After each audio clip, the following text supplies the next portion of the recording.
Hi, I'm George Ramelkamp. I'm the bicycle workshop manager for Cycling Plus and BikeRadar. We've come across a rather exciting new piece of equipment with the upcoming cyclocross season. We thought we would give you a little preview about the product and its installation.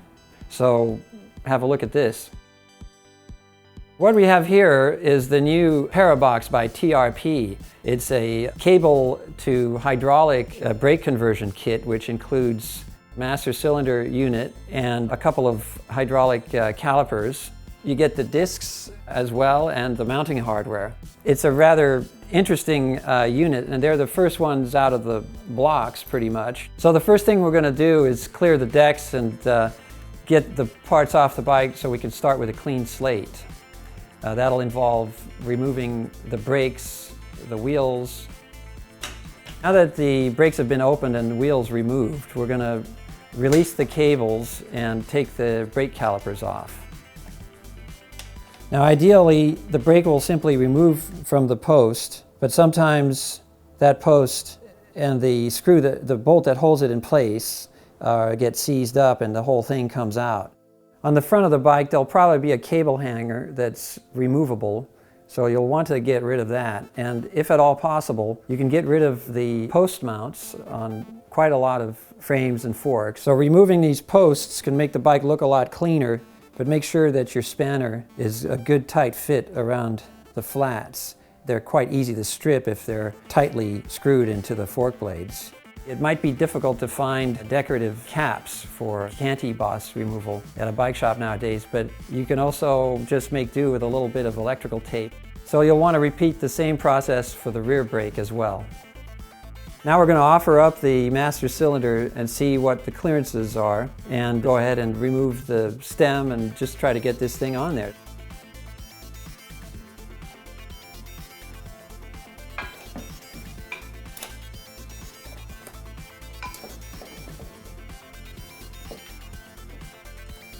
You probably need to know that these hydraulic lines are sized to an average size frame, probably about a 56 centimeter bike, but there's a possibility that you might have to shorten them, in which case you would want to take them to an experienced mechanic at your local bike shop, or if you feel confident enough doing it yourself. The next step is going to be the installation of the rotor or disc. Now these come with some thread lock that keeps them from loosening up. But in severe climates like the UK, a little bit of grease on a thread will help prevent these bolts from getting seized up. Now whatever you do, don't get this grease on your rotor. When installing your rotors, always pay attention to the orientation. There's usually a small arrow to indicate in which direction they should go. Once you're done installing the bolts, you should probably put a little more torque into them with a regular L-shaped Torx wrench. Repeat the same process for the rear disc. Now that we've installed the discs, we're going to put the wheels back on the bike. Check that the rotor clearance is adequate and that it's not hitting the fork blade, and offer up the calipers. Keep it a little bit loose so you can make adjustments. I'm now eyeballing the brake pads over the rotor so that it's centered correctly, and now just lightly nip up the bolts to hold it in place. So now route your cable accordingly through the frame and do the same for the rear caliper. So now that you've installed the calipers and wheels, get some trusty zip ties and loosely tie up your hydraulic lines. So the TRP system comes with these little feeder noodles into which you plug in your brake cable. So we're going to offer this up and put a little mark in the cable and then go ahead and cut.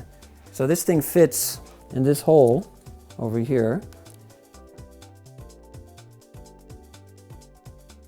Here's the brake outer, and we'll cut a little bit long. Just going to put a little mark so I can see where I'm at.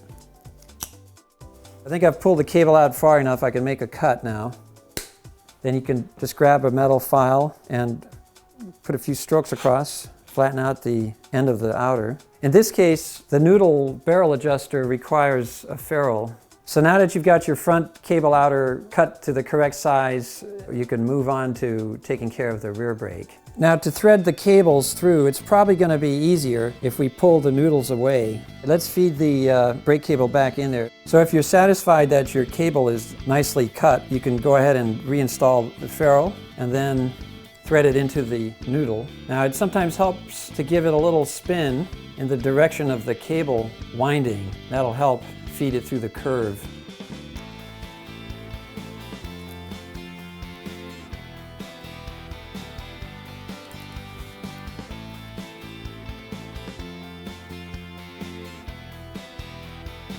Make sure that all of the cable ends and ferrules are correctly seated.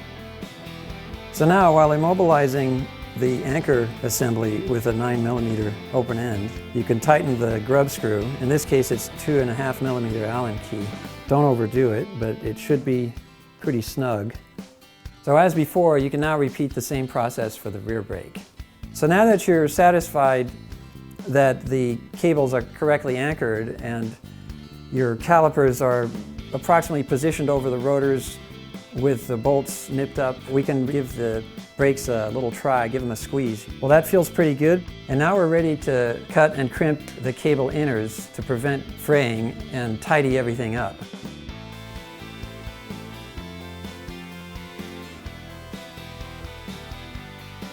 Go ahead and take it for a small test spin so you can make minor adjustments. And after that test ride, you should probably recheck all the nuts and bolts before riding it properly. So look out for a review on BikeRadar where we put the Parabox conversion through its paces.